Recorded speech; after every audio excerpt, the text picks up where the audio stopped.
I'm walking down the street. I do want to say to Doni and many of you in this room that over a very long career in this city, all of you have helped me and my colleagues tell the truth and to try to tell. I may not look like you and you me, but Take my hat off. I'm from South Carolina, so I just... What does this event mean to you, Miss Peggy Moss? Oh, my heart, Happy 20th anniversary. my heart is about loving up on my sisters. Do you know what it feels like to have your sisters in the room? Done. And dare to be different and unique. I'm gonna be the best me I can be by letting His glory shine through. I am beautiful, I am blessed, but not just what you see in the flesh. I'm free from people, free from myself. There's The doctor lived next door to the janitor, to the reverend, and the lawyer. We were together. Now we get so high and mighty that you create stress for your society because you don't like poor black folks either. That's a health problem. Get yourself together so I can stop being taking care of geriatric people and get back to pediatrics. I thank you, Doni, for all you've done. Let's keep doing it all the more. letting His glory shine through. Dare to be you, dare to be me, dare to be different and unique. I'm gonna be the best me I can be by letting His glory shine through. And I dare you, I dare you, I dare you to be you. First name's Doni. Last name's Glover. In it to win it for the long haul, baby. You know, Tony, what can go wrong will go wrong. That's okay. That's why it's called technology, right? Oh my goodness. What can go wrong will go wrong. Hi, Mika. Happy belated birthday. Thank you. Hi, good morning. I know we're in the Virgo season, but you the last of the Leos. Yes. Tell them about Next Phase Cafe. So, Next Phase Cafe, we're more than a cafe. We are your local restaurant to come down and dine in, carry out, take out, online service, catering, live entertainment. We're located downtown Baltimore, 112 East Lexington Street. Looking for a crab cake? This is the best place to come. We're known for our crab cakes, catfish, our southern fried wings, and lots of other dishes. Cornbread, mac and cheese, Cajun salmon, Collard bayou pasta. greens. and Mika, much tell me more. about working in a family business.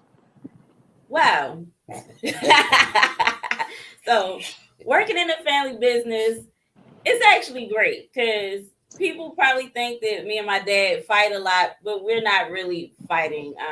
My dad is like my best friend, and we kind of read each other's thoughts. So it's cool working with the family and also having my own children included. We're handing down a legacy. So this is a great experience, and we hope that we can be an example to others. And Tony, Go ahead, Doni. speaking of family, it's more than a notion of family business. I mean, now you're the granddad, but still, there's your dad. So that's that's 4 generations that are still, working together. Absolutely positive. That's what it's about. I mean, life don't stop just because, we get a little older, right? Absolutely, absolutely. It's time to pass the torch on, right? Yeah.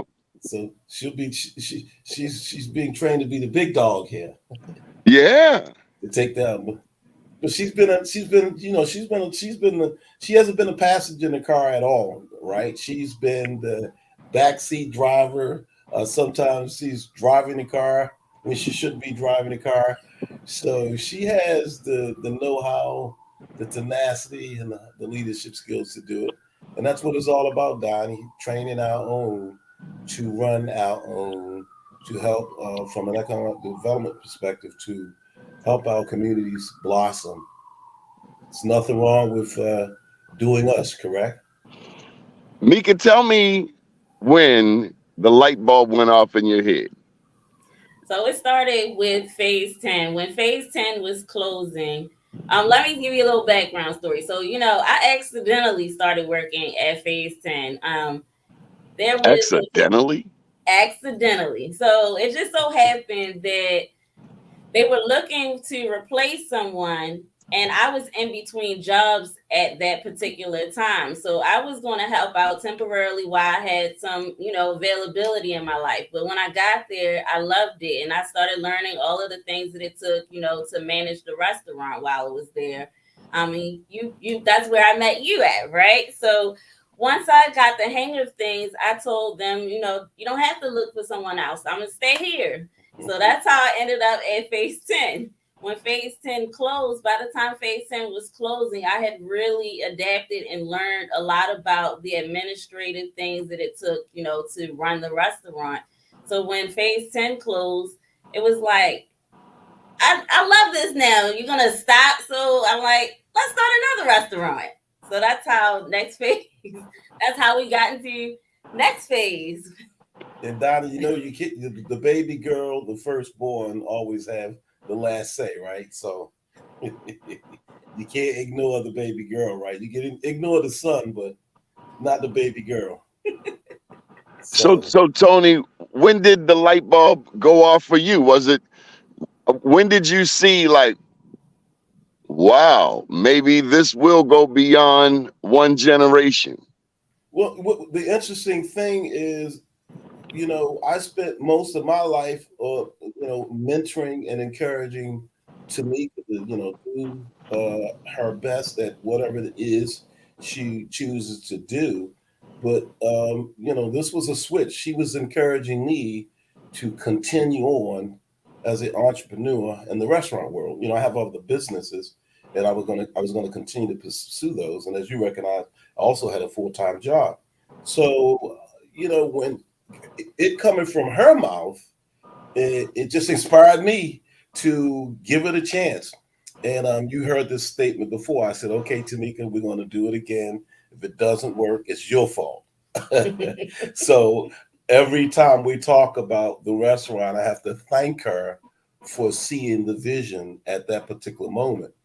And just like anything, once that spark was activated, it was, let's get down to business and figure out how to make this work. So, our primary focus was on making certain that we could offer real good food to the community and stay true to our heritage.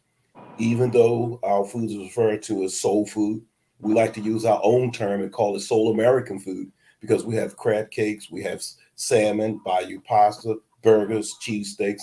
Those are typically don't fall in the soul food category, but that's the kind of food that we were fortunate enough to have an opportunity to partake of as children, and my kids had the same opportunity.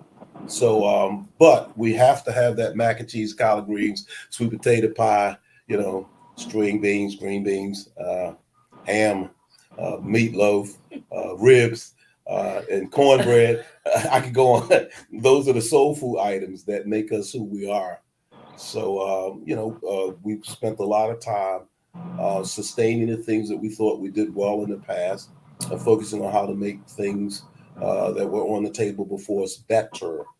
And it's all about the customer.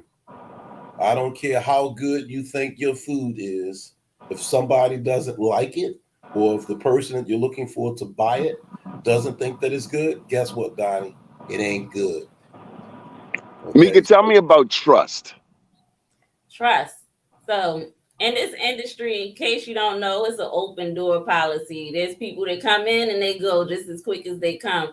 So gaining trust is hard. So that's why it's really cool that I get to work with my dad because he's the person I trust most in the entire world. So I know he got my back, I got his back, and we trust each other. But it's not always easy to allow other people to come in, to work with us that we can trust. That is really hard to find. And we're blessed to have a couple of good standing, not customers, employees that have been with us throughout the whole ride that we do trust.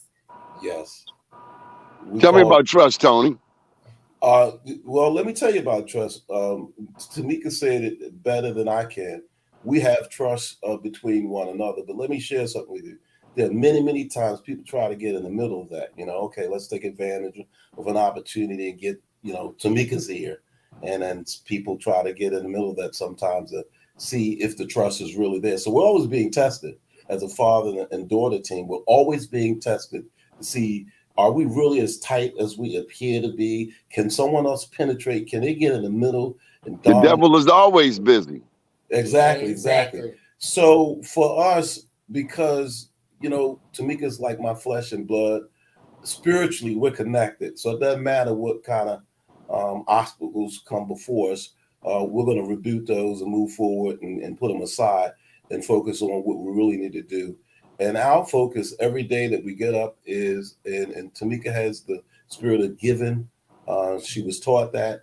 And as long as we focus on how we can help someone else, when we get up in the morning, we're gonna be blessed and do better. So trust comes from just believing. We believe in God and spiritually focusing on the things that matter in life, the things that are going to make us better as an individual, so that we be examples and help others. And communication. Yes. Absolutely. All that stuff may sound corny, but the truth will set you free. It doesn't matter what it sounds like; it's true, and it's what's going to matter.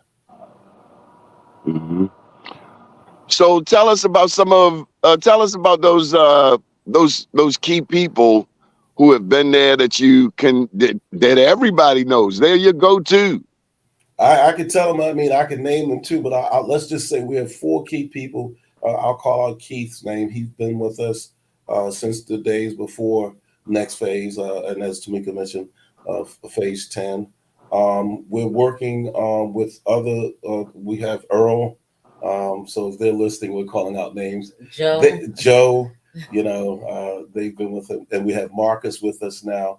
So we have, and my children. Gotta call them out. They've been raised in the restaurant. AJ, Amaya, and even Juan, the youngest. The new one, the new CEO, the 10-year-old. What about that bartender lady?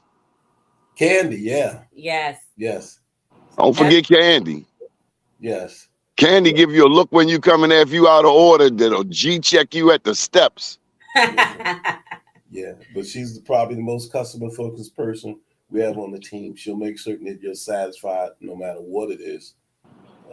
So if we don't have something that you're asking for, she'll find a substitute in a minute and make certain that substitute is better than what you originally asked for.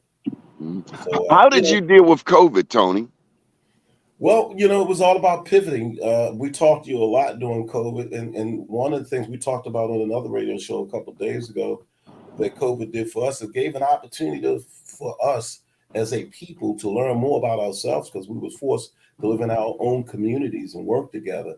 And I never saw such an outpour of support for Black businesses. How many times in your life have someone came to you outside your culture and say, hey, put a sign on your door that say, we support Black businesses? I've never seen that, not even during the 60s. So that was encouraging and inspiring for us from a diversity perspective, that other people recognized that we needed help. And no matter what culture you come from, what color you are, we're all going to collaborate and make things work together to make things happen. COVID forced us as well to change our focus on the restaurant industry. We were we were limited to focus on things that we had not practiced and done before. That's takeout and carry out. We were a full service restaurant offering live entertainment, catering services, and the switch was turned off. The light bulb was turned off, abruptly, with no warning, no notice, and we had to figure out how we're going to make things work. That's where me and Tamika, working together as a father-daughter team, having that trust in one another, were able to turn the light on and figure out how we could find our way through this new world. And because people are counting on you. You got people who come in there to make money, employees. So It's not you and your family you got to look out for. You got other people depending on you to make the best decision. Donnie, that was the biggest pressure. Let's just talk about that for a little moment. When that happened, it was just me, Tamika, and of course Keith, and AJ, Amaya. So it was the family and Candy and one other employee out of 12 people that were employed at that time. So think about that. 10 people were not working. Donnie, I'm happy to say in about 4 weeks we're going to get all of those others back, because we collaborated together and started thinking about how we're going to work in this new world. Okay, it's cake out. It's we have to focus on carry out, take out, and so forth. I'd always had in the plan to focus on online delivery services. That was part of the blueprint. And having a background in IT allowed me to jumpstart that and get that going. Tamika is an expert at the front of the house.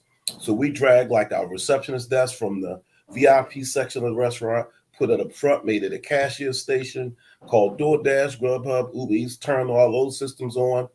The sheriffs across the street that were working, the only people working downtown, the only people breathing, the only souls walking the street were our first and best and most dependable and reliable customers. And probably about 20 something of them. They continue to patronize us. They came here at lunchtime and dinner time. And they were hoping that we would offer breakfast, but we never moved in that direction. So again, that's an example of us, like in our communities, working together, right? We're working with whatever we could reach out and touch, we'd like drag it into our fold and say we're going to make it work.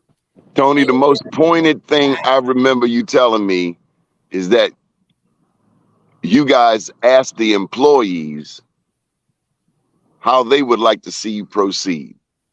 Absolutely. You remember that? Yeah, absolutely. And they were diligent, and they're still here. They weren't playing. First of all, put your damn mask on when you come in this restaurant. Yeah, I was going to say, yeah, we definitely focus on making certain the seating was six feet apart. When the restaurant was closed, it was closed. Because the rent still got to get paid. Exactly. PG&E still got to get paid. We have to live. We have to live, stay alive. Keep in mind, my parents were in the nursing home at the time. My dad caught COVID, so it was a lot to deal with. And we never shut down because of COVID-related issues, someone getting sick, because we followed the guidelines. To the T. Whether it was the CDC, the state, or the local government, we followed those guidelines and said, stand back. You're not. Now, Tony, I'm no Dr. Phil, but I know taking care of your parents had to wear your hind parts out. Oh, yes, absolutely. Remember, tell me about it. My dad caught COVID when there was no vaccine. And truth be told, the reason he's living today is because researchers from Johns Hopkins University called me personally and offered us an opportunity to give him plasma. And I didn't know what that was before. And I said, oh, no, you mean. What is it? It's a blood from someone who tested positive with COVID. So it has the antibodies that's infused into him. So it's like a transfusion, a blood transfusion. That's all it really is. But of course, I thought it was much more than that. I'm thinking, okay, you're going to infect my dad with COVID? No. So for weeks, I denied the opportunity, refused to offer that to him. And then when his condition worsened, you had no choice. Yeah, I had no choice. My mother and I said, look, we gotta give it a try. Now I gotta stop you right there. This is in the middle of your vaxxers and the anti-vaxxers. How did that weigh on your mind? Because everybody got them in their family. Some people like, I'm taking that vaccine, and then other people in the family will call you all kinds of names because you took the vaccine. Well, I was in the middle, but at that particular time, there was no vaccine. We're talking May of 2020. So there was not even a talk of a vaccination at that point. But as far as the anti-vaxxers and the vaxxers, I was vaccinated, but then I got sick and I started thinking differently about the vaccination because I wasn't sure if the vaccination had anything to do with all of the things that were going on with my body, or was it actually COVID? So I've been in between. So I started off getting vaccinated. I got my first 2. I got the booster shot, but then I didn't get any more shots after the first booster shot because I didn't want anything else foreign in my body with all of the health conditions that I was experiencing. So that was my personal opinion. Now, my parents, both of them, they've been getting their booster shots. Everything. and I've never been sick, thank God, at all, ever, with any COVID-related issues. Funny thing, I haven't had a cold in a couple of years. So it appeared to have had a very positive effect on me, but I was very, very reluctant in the beginning, especially considering the fact that I had friends and even my own daughter who had been vaccinated and was still, subject to COVID. So, but having faith and praying and asking for answers is the reason I moved forward, because I had 2 elderly people that I was caring for that depend on me today, depended on me then. So I did not want to take any risks that would have a negative effect on their lives. So it wasn't about me, Doni. It was about those 2 old folks that are walking around nearby that I couldn't even visit my dad at the time. My mom was living with me. So I had to think about that, right? Do I want to risk getting COVID and giving it to them? So I had to put all of my personal feelings aside and focus on the matter at hand, and that was to save my parents' lives and keep them living, keep them breathing. So my decision was a little different than many because it wasn't about me at that moment. As I said, fortunately, I'd never gotten sick, never been sick with anything COVID related. So in my mind, I'm thinking, ooh, I'm Superman. But no, I'm going to get the vaccination, because my primary care doctor made a comment to me. He said, yeah, you just don't know, and we don't know. Tell me about prayer, Doni. Huh? Prayer. Prayer changes things, man. I mean, if you don't have a foundation, if you don't believe in God, whoever, whatever power you choose to believe in, you better seek wisdom and knowledge, and you better pray and have some level of spiritual foundation just to survive in life. Everybody has somebody or something they pray and talk to. For me, it just has to be Jesus Christ, God. And I listen most of the time, Doni. I don't always obey. And when I don't obey, the message comes and it resonates in a different way. Tamika may come back with the answer because I didn't hear it the first time. So you got to listen, and you got to ask for wisdom. And that's the thing that's going to keep all of us safe, right? Just believing. From a child, I just remember praying in the most difficult situations. So I learned as a child that the answer to any problem is a prayer, because a solution will come, not when you want it to all the time, not from the person, but it's always on time. It's always on time, like Johnny on the spot. So, Mika, what do you do to bring in younger customers? I'm not younger. So. Younger than your daddy. Doni, listen, Doni, she just turned 40. She's old now. She's a baby. Yeah, I'd like to say that. Honestly, I'm not sure that I do a great job of bringing the younger crowd, but if we're talking about, between 30 and 45, those would be my friends, So I do my best to get my friends to come down, and I don't have to beg anybody to come. We're blessed that they come down. They're not asking for discounts. They always pay full price. And they bring other people. And yes, and I was gonna say, and they tell their friends and they tell their families. It's more so word of mouth.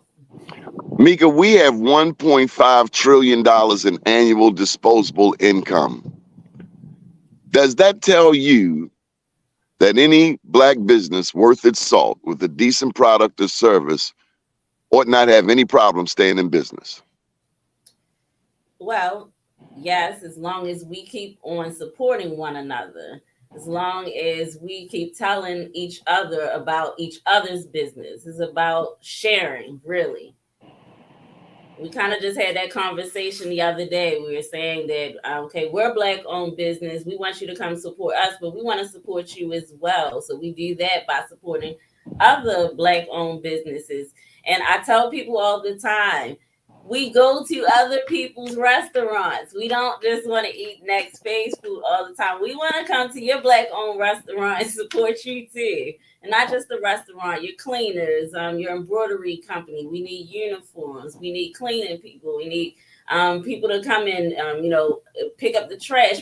We deal with all kind of different Black-owned businesses. It's about supporting each other and keeping that too, t-shirts, everything. Really, I think even our hood cleaning company is Black-owned. Trash removal. Trash, yeah. So it's about keeping the dollars within the community and sharing. You know, I remember as the pandemic was going down, Tony, I saw you making all kinds of decisions. And one major decision that came down the pike 2 years ago was how to participate in the CIAA. How did that go? Oh, that really went well. And it really went well. First of all, the timing was right? CIAA, a lot of support for Black businesses, and we're located in downtown Baltimore. They all go together. We were able to cultivate some relationships with some organizations, and as a result of those relationships, those organizations are continuing to support us. I'll just name a couple of VUU, Virginia Union University. What was the other university from Pittsburgh? Can't think of the name. But there were a couple. We have some local staff members. We have some local people here that are graduates for some of those universities and sit on the board. So from those relationships, we were connected into that university, and they had events here, a welcoming night after the game. A number of students. We had 150 students in here one night from VUU. And then the folks, I can't think of the name of the university. It's right on the tip of my tongue. Well, I tell you, one thing CIAA did for me was showed me how much I do not know about historically Black colleges and university. And I always go back to Claflin down in Orangeburg, South Carolina. I had never in my life heard of Claflin University. You're right. But it was also, just an opportunity to network and connect with a lot of folks, even outside of the university. A lot of people came to town from other places just to be part of this whole thing. And it was a blessing that it took place here in Baltimore. And as I said, we built some long-lasting relationships in those same universities. We'll be working with them next year, and we'll introducing them to Baltimore. Those folks got a chance to eat a crab cake, and they loved it. We catered 2 of those events with those universities and some other groups of people during that time. So it was a chance for us to show them what we do and how we represent Baltimore in a very, very positive way. There's so much bad publicity about this city that this was a chance for us to represent. And I'm not ashamed to say I'm a Morgan graduate, a Dunbar graduate, born and raised on the east and the west side. I gotta give credit to my mother and my father. They each came from a different side of town, but I have a chance to live on both sides. But I spent most of my life on the east side because of my education, going to Dunbar and going to Morgan State University. I'm class 83 at Dunbar. Hey. You're young, Doni. You're young, Mika. Yeah, I'm like, well, dang, I was just being born.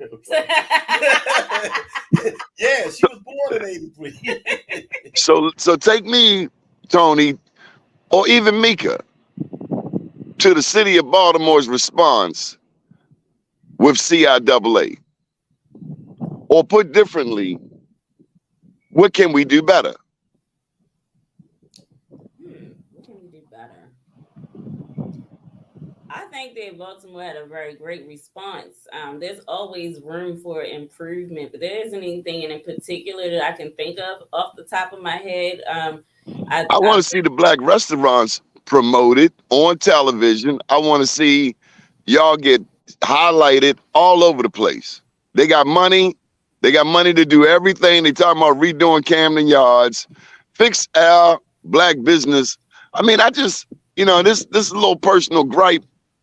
For me, Baltimore is anti-business. It's too anti-business.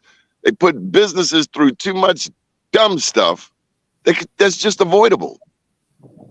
I ain't trying to get you on this train, but we can do better. Yeah. Yeah. It's not about getting us on the train. It's difficult to do business here, but we believe we take a different approach. We try to figure out how we can encourage those folks that are in position to make those decisions to do it better. So we host a number of community events here, Doni. You know that we have one coming up this Saturday. So we don't just sit back and listen. We participate and engage with those folks that make decisions. Right now, I have a concern about parking that I'm addressing, and I'm talking to the people that make the decisions. So yeah, there's some issues on the other side where folks may not be as focused on the needs of businesses as they could, but it's up to us to be a voice and speak on those situations. Sometimes, Doni, we have to educate them. Fortunately for me, at an early age in my 20s, I was raised in, running and owning businesses. So I have a real strong understanding that I worked in corporate America for a very, very large, communication, entertainment company that builds large networks. I won't name the company, but I had an opportunity to travel around the country and outside of the country and learn really what it takes to run a business. And I represented the company on the government relations side as well. So I've been on both sides of the fence, and I recognize many times there's a lack of understanding. That was my job when I worked for that corporation, was to educate those folks that make decisions about things that affect us. So Doni, this is a chance for us to do that. Funding, we need capital. We need more than just capital to get us up and going. We need support. We need education. We need training. We need people to wrap their arms around us with sourcing, suppliers. We have to get supplies from businesses that are not always business friendly on the financial side, with loan terms or payment terms. We get a net 7 when other corporations get a net 30, and there's leniency on that net 30 that can easily become a net 60. But if I don't hit my net 7, I'm getting a phone call, pay this invoice before I distribute the next load out to you. So there are a lot of things that affect us that are not just, relative to, people that make decisions on the government side, but on sourcing. Well, I just want to say May 14th is an election year. And it seems to me people running for office in Baltimore City ought to be coming to you for catering. They ought to be coming to you to have events there. Tell me about that catering, Mika. So with our catering, number one thing we like to tell people is with catering, we can customize anything, any type of menu for you. We have set menus, but when you come to us for catering, it's not just crab cakes, catfish, and southern fried wings. We are able to cater any type of cuisine that you need for your particular event. We've done kosher. We've done a plethora of things, too many to name. But with catering, we can cater outside and on site. We also can cater alcohol. That's another important piece to our catering. We have our statewide catering license and our local Baltimore City catering license. We also sell our food by the pan. And you're one of the only spots that can do that. Black owned. Not everybody can do that, Mika.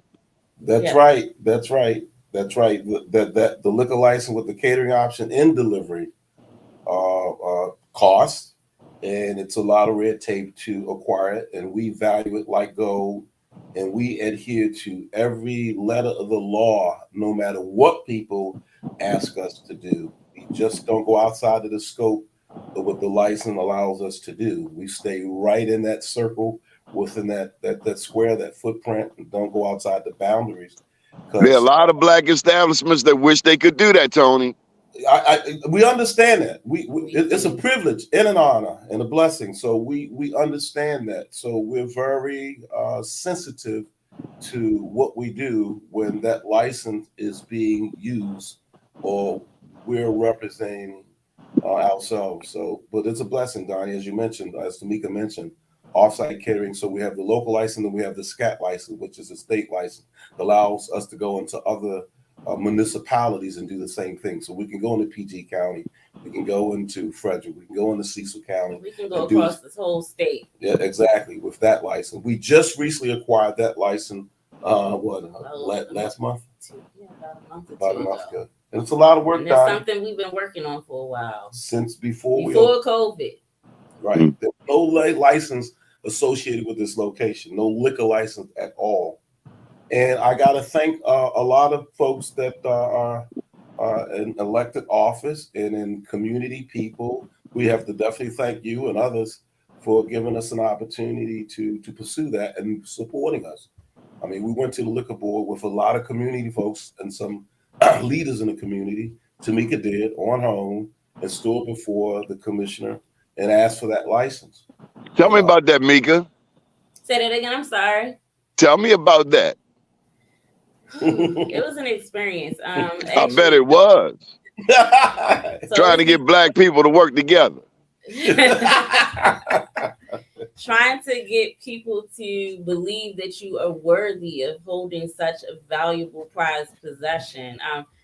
Honestly, it was a little scary. You would have thought I was going to a murder trial. Standing there.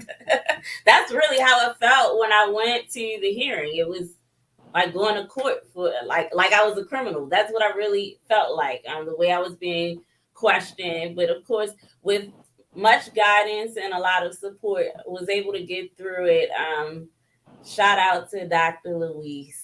Absolutely. Dr. Louise is like, she's my adopted grandmother, but she had a lot to do with, getting through. She prepared me for that hearing, and I can still go to her for advice now if I need to. She's been a really big support in the background as far as preparing me for that particular moment. Hey, Donnie, 2 years before we even knew we were coming to this restaurant, we went to Dr. Louise's house. She told us how difficult it was, and she told us all the problems we were going to have and prepared me and specifically Tamika, because she said, you're a young black lady. It's really going to be harder. And she worked with us all the way through. We didn't even have any plans on opening a restaurant and going to pursue acquiring a liquor license. So this was like premarital counseling. You don't even have a spouse yet. Yep. That's exactly. Exactly. We didn't even have the restaurant. We were just catering and doing our pop-up dinners at that time. Mm-hmm. Yeah, she's just a blessing. How about this, Tony? What was the biggest lesson at the old spot? Be nice. I'm going to be very nice. The biggest lesson is, when you do something for the first time, I refer to it all the time as building a plane and trying to fly it at the same time. What that means is if you make one mistake, you're down. The plane's going to crash, right?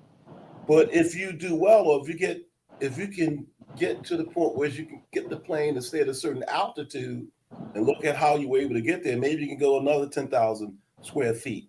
And that's kind of what my first round was with the other restaurant. We were learning so much, and we are thankful for what we learned because we took the good, the bad, and the in-between and threw it in a pot and cooked it and said, here's what we're going to do to make next phase successful. That's why we chose the term next phase. It's not the last phase. It's not the first phase.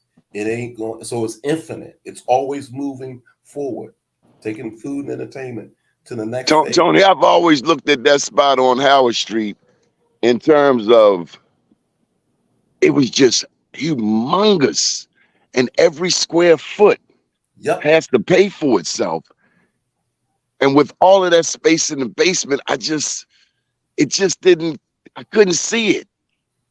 Was I wrong? Well, you were wrong if you didn't see the vision. When we looked at the building, me and my other two partners, we looked at a location that we knew was the most difficult location. There's a train running through the street, making all kind of noise. There's no parking, and people complain about having to come downtown, even though that's considered Mount Vernon and it was on the edge of downtown. It's still downtown to the folks that live in Randallstown and on Woodlawn and other places. So I'm going to say you just didn't see the vision that we saw. We knew that if we could address the parking situation, we took that parking lot across the street, formed a partnership, that we could get people to come from other places. Remember, we had folks coming from DC, PG County, Pennsylvania, Philly, Delaware on a regular basis until the riots hit. That was the thing that dragged us down, because those folks stopped coming and still don't come to downtown Baltimore, Donnie. That's still an issue in downtown, getting folks to come from other places to come in, because the media doesn't do a great job in telling the real story. They just talk about the things that people want to hear about, which aren't always positive. Not to say that we don't need to hear about them, but when we talk about community, engaging in the community, there needs to be more of that. There needs to be more talk about the things that we do, CIWA, or a local business getting a liquor license, or local business. It should be free downtown parking if you support a local restaurant. It should be free parking. Oh, hey, let's go. Don't you want people to come to Baltimore? Give them free parking after 6 p.m. Absolutely. Yes. Absolutely. And that's the biggest issue that people complain about when coming to downtown Baltimore. The lack of parking and the cost of parking, and just getting through the traffic alone, having vehicles ticketed and things of that nature. Yeah, one ticket to change your mind. Yep. It changed a lot of people's mind. Especially if your ticket costs more than your food. Exactly. Or especially if you get into a confrontation with one of the meter maids. Mm-hmm. Or especially if your vehicle gets towed and you think someone Oh, Lord God, Jesus. Where's my vehicle? Okay, go under the bridge. We've been there before, Donnie. Baltimore can do better. Baltimore can do better to bring people back to Baltimore. We can do better than this. Yeah.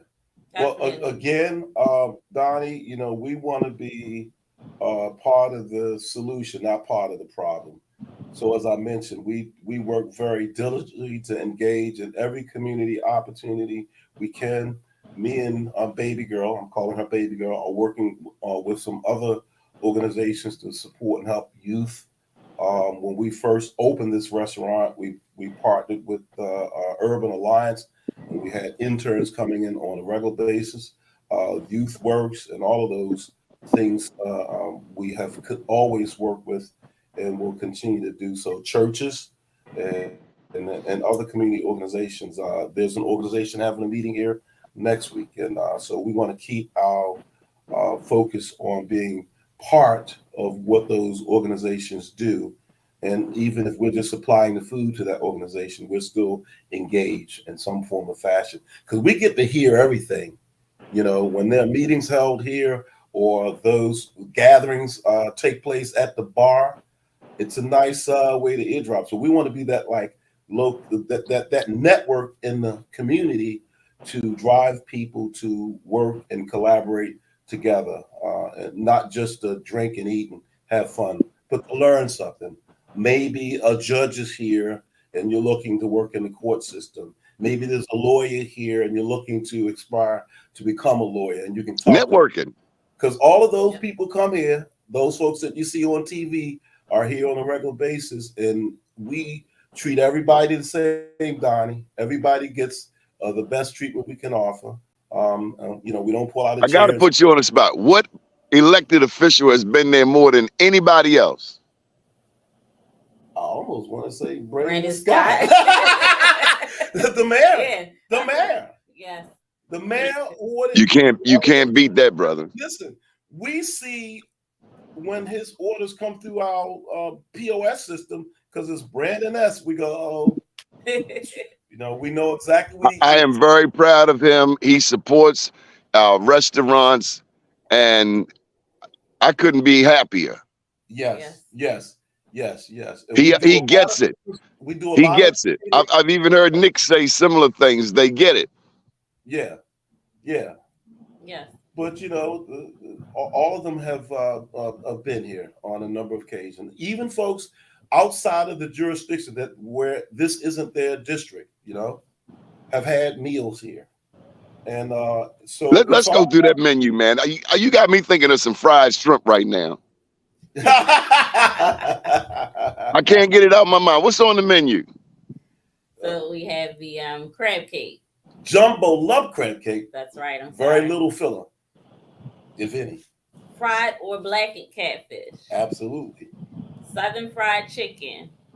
Our next phase wings, which is our flavored wings. That's buffalo, lemon pepper, sweet jerk, honey, Old Bay, lemon pepper, honey, lemon pepper, garlic parmesan. Then we have our Bayou pasta, which is our version, you know, of the Alfredo with a little Cajun twist to it. We have our Cajun salmon. And rice pilaf. Our string beans, collard greens, mac and cheese. Potato salad occasionally. Yes. Meatloaf. What y'all put in them collard greens? No meat. No meat. We don't put any pork or any pork products in any of our food. So we make that potluck juice that grandma used to make, a combination of ingredients cooked on the stove for hours, and then we drop in the fresh collard greens and let them soak in that. So you ain't gonna give up none of the ingredients? Heck no. Heck no. We'd have to commit a crime. We'd have to commit a crime live on radio. And it'll be a real court hearing. Charged with something. I tried, folks. Well, anything we got to add? This has been very insightful. Mika, we're always proud of you. I grew up in a family business. I was working in my dad's funeral home before, I guess, as soon as I could answer the phone. Good evening, Glover's Funeral Chapel. And all of that to say, I'm sure you have a camaraderie with the other restaurateurs' children. So you will be RK. I'm a UK Undertaker's kid. You're a restaurateur kid, and your kids are restaurateur kids. So I'm sure y'all might consider a fraternity, sorority, get-togethers at some point. But it's real important that we stick together, because only another restaurateur's kid can really understand what you go through, Mika. Yeah.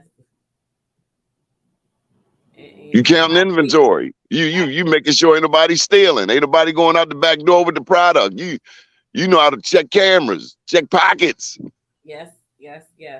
And call the police. Yes. And the kids know all of that. They're very, very protective of next phase. Hey, Doni, one thing we didn't talk about that's important, and Tamika did mention it, expanding to the west side of Baltimore in the fall of this year at a food hall. Have you heard about that, Doni? No, I did not. Breaking news right here on BeMoreNews.com, home of Black USA. Yeah, we're one of 7 vendors that will be opening a stall in a food hall near the Coppin campus called The Mill. It's an old Walbrook Mill on North Avenue. Right under that bridge there, the Mill Apartments on the first level will be a food hall opening very, very soon. Very good. Very good. Get in on it now. You know, yes, what's sir. his name? Quentin Lathan, Megan Lathan. They saw Northwood as being a great place to set up their new shop for Beauty Plus. So it's nothing like growing in harmony with what's happening at Coppin, the West North Avenue Development Authority, Chad and Senator Hayes and building on the work that was done by Ehrlich, Hogan, and whomever else contributed. Not a lot of people contributed to North Avenue. Not a lot of people believed in it. You know, you got Rashid Aziz with Citywide Youth Development. So yes, we need a black eatery up in the hood. And that was, hey, I could get there even faster.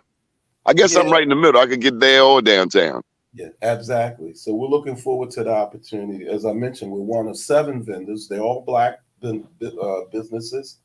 And you know, years ago, that couldn't be done. No. I saw when they tried to do that with the Avenue Market, they tried to give black people a shot, and we weren't ready. We're ready. Yes, we are. Again, that's a whole thing where I said focus, engage, participate, be part of the solution, not part of the problem. Yes, sir. You know, how can people get in touch with you, follow you, social media, and the like? All right, you get it 410-449-3232, nextphazecafe.com, nextphazecafe.com. You can get us on social media. You get us on Facebook at facebook.com/nextphazeevents. And on Instagram, we are at nextphaze Baltimore. Now, Tony, we'd be remiss. You're not going to get me in trouble. You better put a plug in for our prayer warrior, Avon Bellamy. Oh, man, yeah. Oh, man, Avon Bellamy. Avon Bellamy is my mentor. My uncle, dad has been an inspiration in every aspect of my life.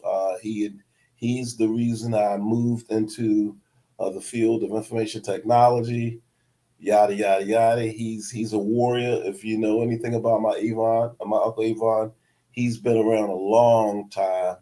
And I remember as a kid, I thought he was a superstar because he was on the television every other week, fighting for our rights, fighting for our people. He was the most pro-black person I knew then, and probably still is the most pro-black person I know now. He ran a Manpower. Remember Manpower? Remember the career wagon? I spent a lot of time visiting him. He would send me every other month, it seemed like, until I could find something I thought would work for me. So Manpower had a green T-shirt with white print. Absolutely. Yep. On West Side Shopping Center. That's where he ran that one. As well as when you talk Tony, about, I just want to thank you for your years of support. Mika, you're the best, and whatever we can do to continue to support you, we certainly will. Thank you. All right, thank you. And congratulations to you on your new grandbaby. On the grandbaby? That's right. Congratulations, granddad. Pop in the house 3 times. Don't be in a rush, Mika. It'll come.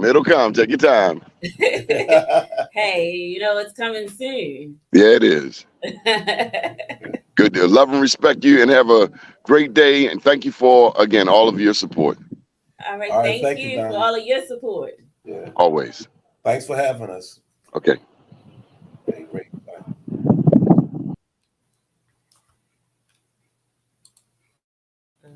I didn't know we were going to be the only people.